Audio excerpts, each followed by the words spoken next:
My name is Jeppe Jepsen, and I'll be your chair this session here on the great spectrum and frequency hunt.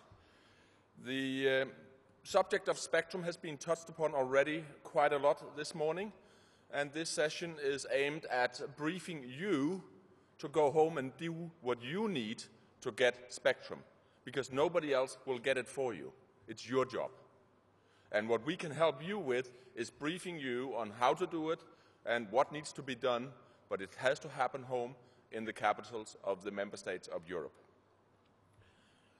We have all heard that spectrum is a scarce resource. We know that. Everybody wants it. We also know it takes a long time to harmonize, and harmonization is key. We heard earlier that the US broadband work started 9/11. Actually, it started years before that with efforts to put public protection and disaster relief on the ITU agenda, which was in 2003. And that is probably what needs to be done again. In Europe, where we have an ongoing lobby campaign going on for the last couple of years, we have finally got the European Commission to include the needs of public protection and disaster relief in their spectrum policy, radio spectrum policy program, which is being debated in the European Parliament and European Council as we speak. The European Parliament have actually strengthened the need for PPDR in their work, and the Council, which is the member states of Europe, the chairman of that council, the Telecommunication, Transport and Energy Council, was actually the minister who opened up the conference yesterday. So it was extremely important to have him here see the support for TETRA, for mission-critical communication. I would like to introduce to you the panelists this morning. I will not do large introductions. We have little time. Charles Bryson from the US will tell us at the end what we could do better or different with his experience from the US. Hans Borgonjen from the Dutch police will be talking about what's going on in the council area. We have Madame Villebrun from the Ministry of Interior in France. We have Manfred Blaha from Public Safety Communication Europe.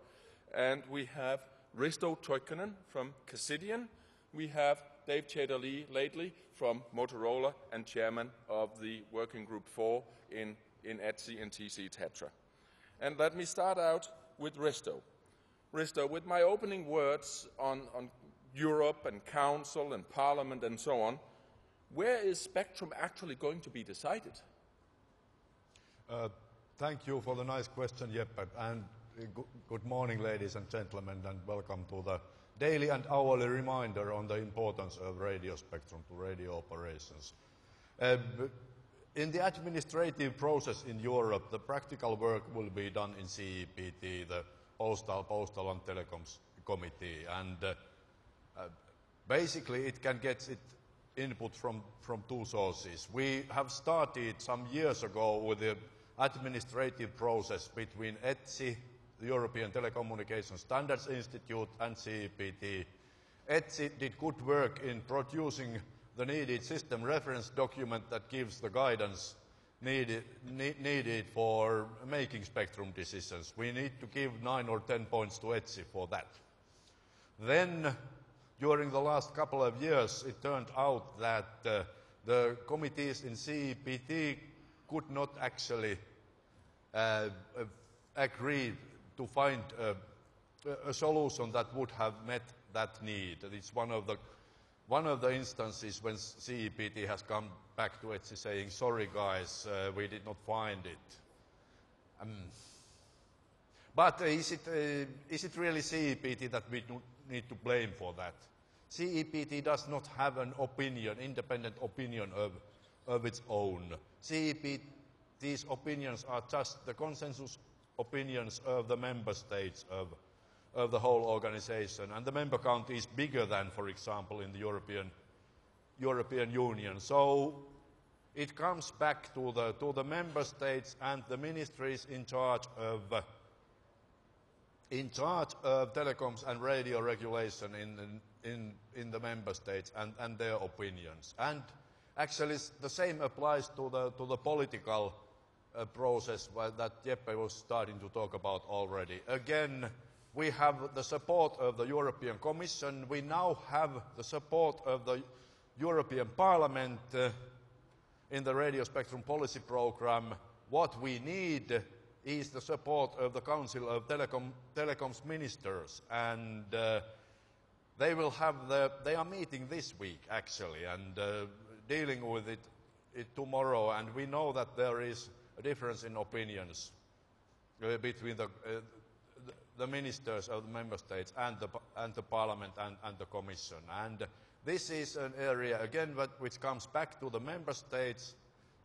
We have and you have to go back to your home countries and make it clear to the national telecom administrations that the need is real and something has to be done and the process has to be stepped forward. There is now a new project team in CEPT.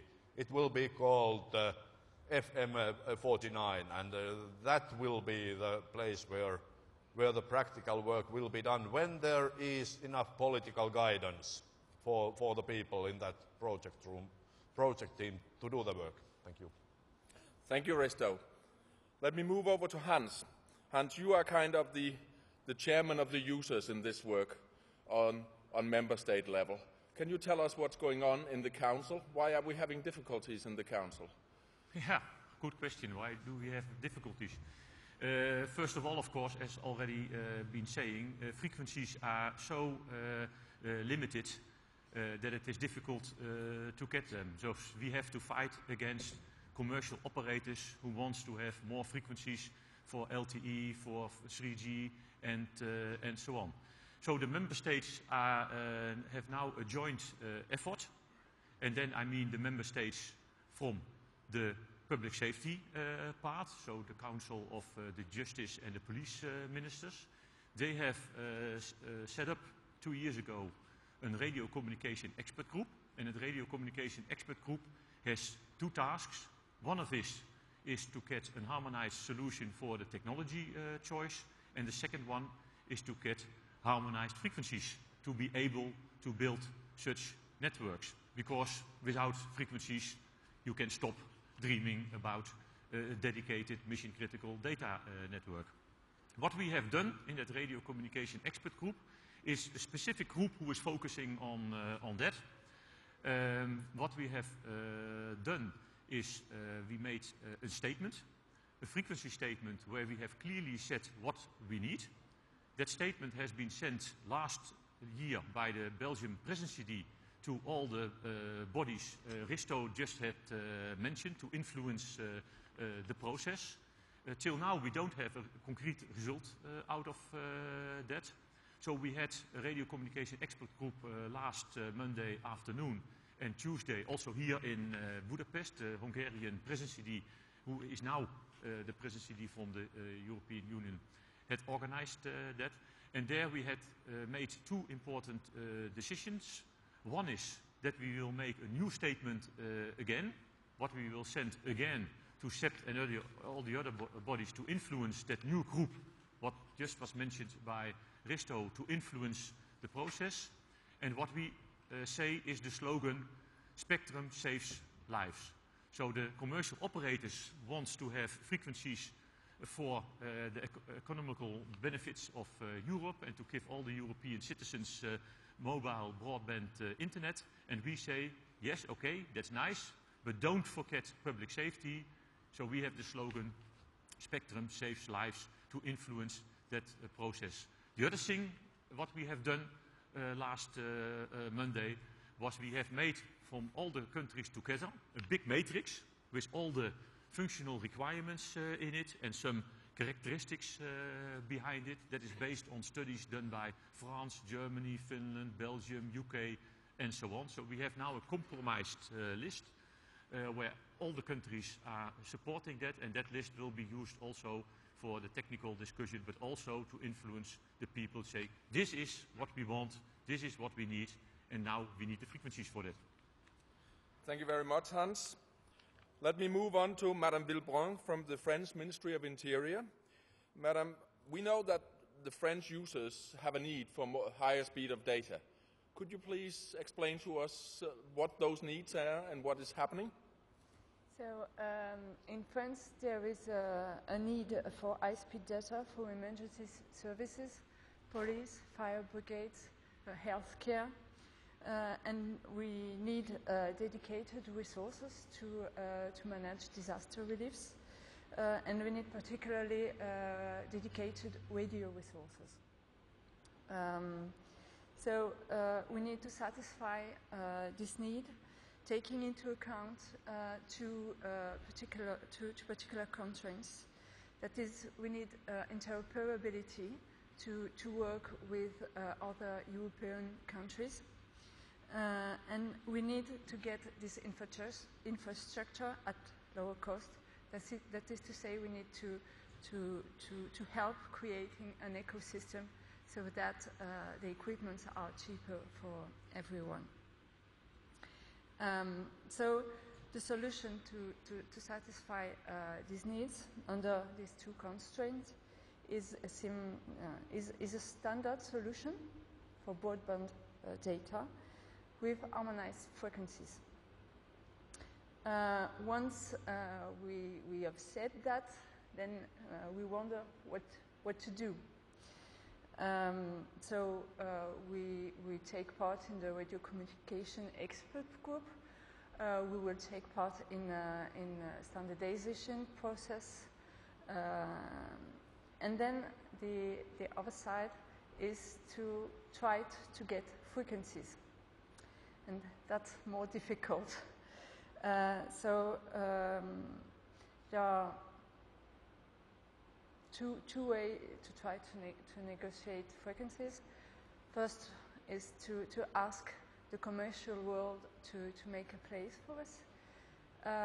It's rather difficult because these PMR networks are oversized in order to face disaster reliefs. And so that is to say, these resources are not used every day. And the commercial part told us, yes, but you don't use every day, so we can make money with these frequencies. And the we can make money argument in a crisis context is very powerful. So we tried another solution. That is to say, we tried to negotiate with our Ministry of Defense, who has frequencies, and who has frequencies in the traditional PPDR frequency bands. And we are actually discussing with them, and we have good hopes to get frequencies in the 410, 430 megahertz. Ministry of Defense more agrees more with our needs than commercial networks. That is to say, we have good hopes to get these frequencies. It is always under negotiation, but we really hope to get results. Thank you very much, Madam. I would like to move on to Manfred. Manfred, you are representing Public Safety Communication Europe today, and PSCE is at the center of the lobbying at the EU level. We heard yesterday that a PPDR workshop had been held at the end of March. Can you please summarize the messages that the various user organizations delivered there to the European Commission? Yes, I'd be pleased to, but allow me just a few seconds to tell the audience what or who PSCE, Public Safety Communications Europe, is. We are a non-profit organization as a result out of a EU-funded project and bringing together industry, users and research organizations to foster, to positively influence and drive the future of public safety communications. And since our existence in mid-2009, we have been very active in the spectrum lobbying arena, in the positive sense of the word lobbying.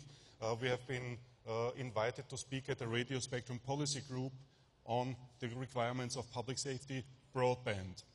And the workshop, the PPDR workshop, the Public Protection Disaster Relief Workshop you mentioned on 30th of March, was initiated by the Commission, by the General Directorate Information Society.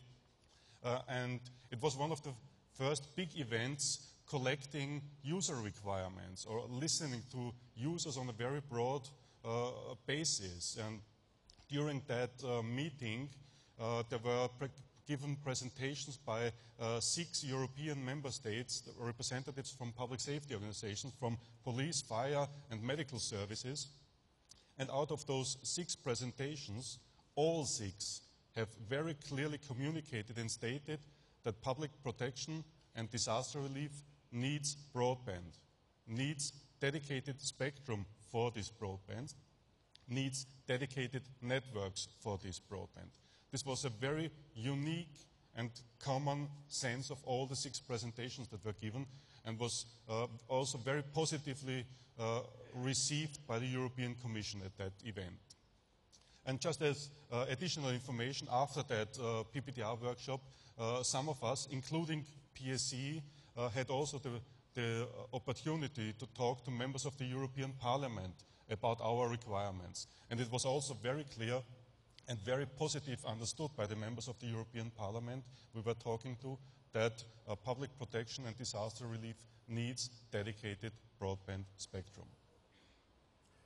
Thank you very much, Manfred. Last one, please, Dave. When I'm listening to spectrum regulators, they are kind of in a world where they say cognitive networks, systems, and software-defined radios will solve all our problems.